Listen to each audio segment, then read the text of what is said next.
DC का long term Batman कैसे करेगा अपना एमसीयू डेब्यू। हॉकाई सीजन 2 के रूमर्स कंफर्म कर रहे हैं द मार्वल्स के लीक्ड एंड क्रेडिट्स को। डॉक्टर स्ट्रेंज 3 की रिलीज डेट हुई लीक एंड फाइनली डेडपूल 3 की मल्टीपल अपडेट्स, जिसमें वुल्वरीन की updated costume, leak Deadpool versus Wolverine fight scene and 20 साल बाद इलेक्ट्रा भी कर रही है इसी मूवी से वापसी। एंड हाँ, बोनस स्पॉयलर्स में बताऊंगा कि डॉक्टर स्ट्रेंज 2 में मरने के बाद क्या ब्लैक बोल्ट की सच में होगी एमसीयू में री एंट्री।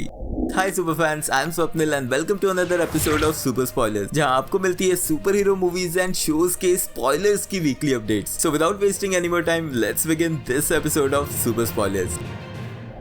अब सबसे पहले बात करते हैं डीसीईयू के उस एक्टर की जो पिछले 10 साल से ज्यादा टाइम से इस डार्क यूनिवर्स के बैटमैन का रोल प्ले करते आ रहा है। यस, मैं बात कर रहा हूँ बेन एफ्लेक की, जिन्हें रिसेंटली हमने द फ्लैश मूवी में देखा था। एंड ऑल्दो वो डीसी यूनिवर्स में आगे इस कैरेक्टर को प्ले नहीं करने वाले, बट इस साल आने वाले एक्वामैन के सेकंड पार्ट में उनका एक केमियो जरूर हो सकता है, लेकिन इसके बाद वो इस कैरेक्टर से रिटायरमेंट लेने वाले हैं। तो ऐसे में जब एक और एक्टर की एमसीयू में री एंट्री की बात उठी, जिसके बारे में थोड़ी देर में बात करता हूँ, लेकिन उसी रीजन की वजह से अब बेन एफ्लेक की भी एमसीयू में री एंट्री हो सकती है। अब मैं री एंट्री इसलिए कह रहा हूँ क्योंकि बेन एफ्लेक ने डीसी यूनिवर्स को बैटमैन के रूप में ज्वाइन करने से पहले फॉक्स फ्रेंचाइजी में मार्वल के कैरेक्टर डेयरडेविल को प्ले किया हुआ है। एंड ये ऑब्वियसली मैट मर्डॉक के डेयरडेविल से पहले की बात है। साल 2003 में डेयरडेविल मूवी रिलीज हुई थी, जिसमें बेन एफ्लेक इस कैरेक्टर को प्ले करते हुए दिखे। एंड इसी मूवी में इनके साथ इंट्रोड्यूस हुई एक और कैरेक्टर इलेक्ट्रा, जिसका कंफर्मेशन एमसीयू में ऑलमोस्ट हो गया है। तो ऐसे में अगर डेयरडेविल मूवी के एक कैरेक्टर को एमसीयू में लाया जा रहा है, तो दूसरे कैरेक्टर को भी दिखाया जा ही सकता है। अब अगर आप ये सोच रहे हो कि ये किस प्रोजेक्ट से होगा, तो मैं बात कर रहा हूँ डेडपूल 3 की। अब डेडपूल 3 में कई मल्टीवर्सल टाइज दिखाए जाएंगे, जिनमें स्पेशली फॉक्स फ्रेंचाइजी के मल्टीपल कैरेक्टर्स होंगे। तो इसी मल्टीवर्स के एक यूनिवर्स में हमें एक अलग तरह का बेन एफ्लेक का डेयरडेविल भी दिखाया जा सकता है। लेकिन साथ में ये मान के चलना चाहिए कि ये रोल सिर्फ एक केमियो ही होगा, क्योंकि लॉन्ग टर्म में एमसीयू का डेयरडेविल मैट मर्डॉक के रूप में ही दिखेगा।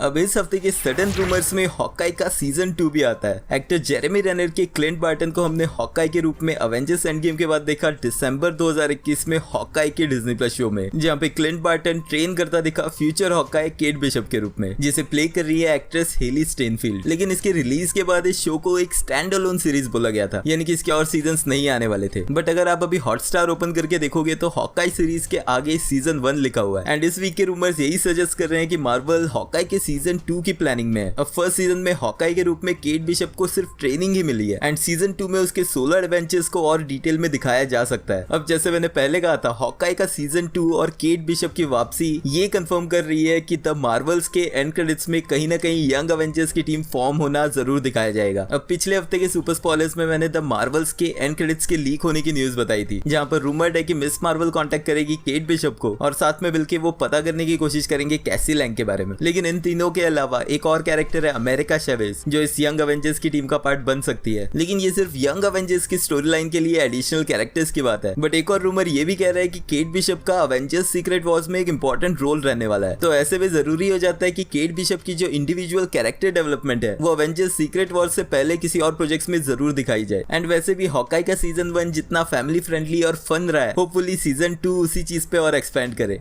पिछले हफ्ते के सुपर स्पॉयलर्स में मैंने बताया था कि बेनेडिक्ट कम्बरबैच ने एक इंटरव्यू में कंफर्म किया है कि वो एक मार्वल प्रोजेक्ट के लिए 2024 में शूटिंग करने वाले हैं। एंड फिर हमने गेस लगाया था कि कैसे वो मूवी ब्लेड हो सकती है, जो 14 फरवरी 2025 को रिलीज हो रही है। लेकिन फिर इस हफ्ते के रीसेंट लीक्स ये कह रहे हैं कि डॉक्टर स्ट्रेंज 3 की भी रिलीज डेट कंफर्म हो चुकी है। अब हमें ये तो आइडिया पहले से है कि ये मूवी मार्वल के फेज 6 में ही रिलीज होगी। एंड एक्सपेक्टेड तो यही था कि ये movie Avengers the Kang dynasty, जो 1 मई 2026 को रिलीज हो रही है, उसके बाद ही रिलीज हो। बट लीक्स के हिसाब से डॉक्टर स्ट्रेंज का थर्ड पार्ट शेड्यूल्ड हो चुका है 13 फरवरी 2026 को रिलीज के लिए, यानी कि ये अवेंजर्स कैंग डायनेस्टी से पहले रिलीज हो रही है। अब अगर ऐसा होता है तो मूवी के प्लॉट में हमें डॉक्टर स्ट्रेंज 2 की एंडिंग से ही कंटिन्यूटी दिखाई जाएगी, जहां पर डॉक्टर स्ट्रेंज के ऊपर डार्क मैजिक का इफेक्ट हमें देखने मिला था, जिसके बाद क्लिया उसे ले गई थी डार्क डायमेंशन में, जहां उनका प्लान था एक इनकर्जन को रोकने का। लेकिन फिर इसकी connectivity Avengers the Kang dynasty के साथ की जाएगी। बट मेरे हिसाब से ये कनेक्ट होनी चाहिए थी Avengers the secret secret Wars के साथ, यानी कि एवेंजर्स कैंग डायनेस्टी में बाकी एवेंजर्स फाइट करेंगे, जिनके हारने के बाद डॉक्टर स्ट्रेंज की एंट्री होगी एवेंजर्स सीक्रेट वॉर्स में क्लिया के साथ। इनफैक्ट एक्टर बेनेडिक्ट वॉन्ग जो वॉन्ग का कैरेक्टर प्ले कर रहे हैं एमसीयू में, उन्होंने भी एक इंटरव्यू में यही कहा है कि डॉक्टर स्ट्रेंज के थर्ड पार्ट में जब भी उनकी एंट्री होगी तो उनके हिसाब से वो कनेक्ट होगी एवेंजर्स सीक्रेट वॉर्स के साथ ही। तो मेरे हिसाब से फिलहाल के लिए डॉक्टर स्ट्रेंज 3 की जो रिलीज डेट बताई जा रही है वो गलत भी हो सकती है।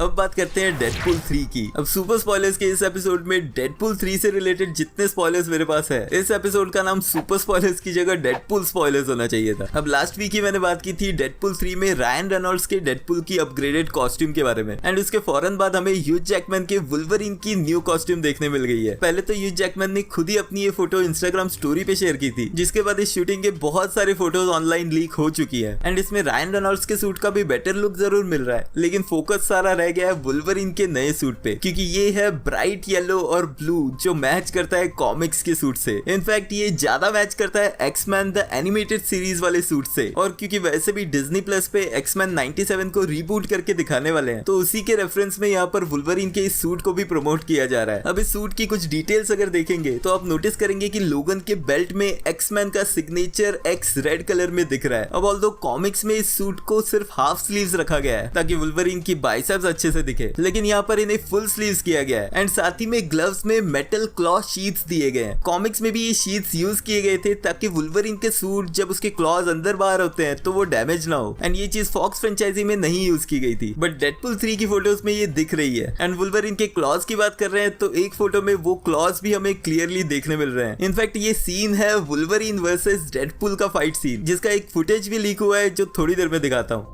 अब डेडपूल 3 से ही एक और कैरेक्टर इलेक्ट्रा री एंट्री करेगी 20 साल बाद एमसीयू में। 2003 की डेयरडेविल मूवी में बेन एफ्लेक के डेयरडेविल के अगेंस्ट इलेक्ट्रा को प्ले किया था एक्ट्रेस जेनिफर गार्नर ने, जिसके बाद उनकी spin off movie Electra release हुई थी 2005 में, एंड अब ऑफिशियली ये कंफर्म किया गया है कि जेनिफर गार्नर की प्लेड इलेक्ट्रा कैरेक्टर भी डेडपूल 3 में दिखेगी। ऑल्दो इनका रोल भी काफी बड़ा नहीं होगा और ये भी एक केमियो ही होने वाला है, एंड ये कैरेक्टर पार्ट होगा डेडपूल के मल्टीवर्सल ट्रैवल करने वाले यूनिवर्सेस के एक सीन का। बट एनीवेज अगर इलेक्ट्रा के साथ बेन एफ्लेक का डेयरडेविल और फिर साथ में मैट मर्डॉक के डेयरडेविल का केमियो भी दिखा दिया जाए तो काफी मजा आएगा।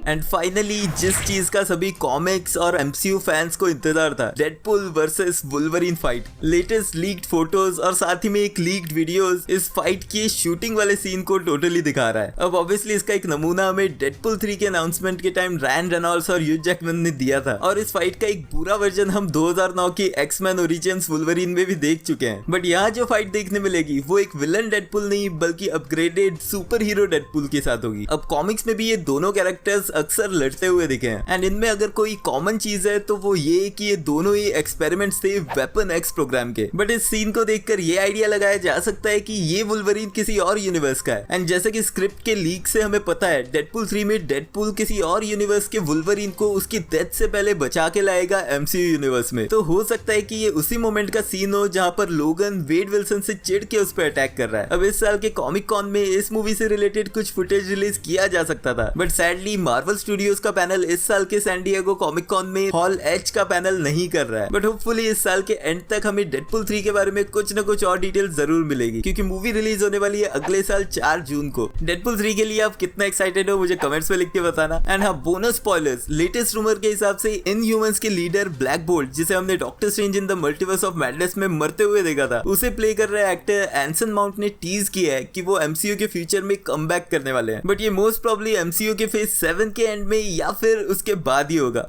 अगर आपने doctor strange in the multiverse of madness के ब्रेकडाउन और हिडन डिटेल्स वाला वीडियो नहीं देखा है तो एंड स्क्रीन से वो जरूर चेकआउट कर लेना, एंड वीडियो एंड तक देख रहे हो तो लाइक भी कर देना क्योंकि वो एकदम फ्री है। मिलते हैं नेक्स्ट वीडियो में।